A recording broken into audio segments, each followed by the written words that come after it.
Sumaya with a chance, a shot, and he's for Bangladesh.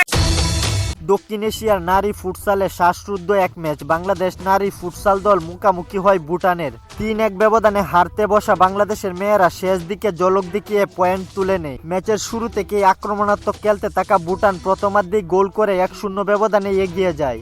তবে বাংলাদেশ খুব দ্রুত ম্যাচে ফিরে আসে। ভুটানের সেই গোলের ৫ মিনিট পর জাপানি বংশোদ্ভূত বাংলাদেশি ফুটবলার সুমাইয়া বুলেট গতির এক শটে গোল করে বাংলাদেশকে সমতায় ফিরিয়ে আনে। ১-১ গোলে প্রথমার্ধ শেষে বিরতির পর ম্যাচের গতি পুরোপুরি বদলে যায়। দ্বিতীয়ার্ধে ভুটান টানা ২ গোল করে ৩-১ ব্যবধানে এগিয়ে যায়। বাংলাদেশ নারী দল তখন পরে বড় চাপে, কিন্তু হাল ছাড়েনি লাল সবুজের মেয়েরা ফিরে আসে ম্যাচে। অধিনায়ক সাবিনা খাতুন গোল করে ব্যবধান কমালে শেষ মুহূর্তে মাসুরা পারভিন দুর্দান্ত এক গোল করে ৩-৩ গোলে সমতায় ফিরায় বাংলাদেশকে।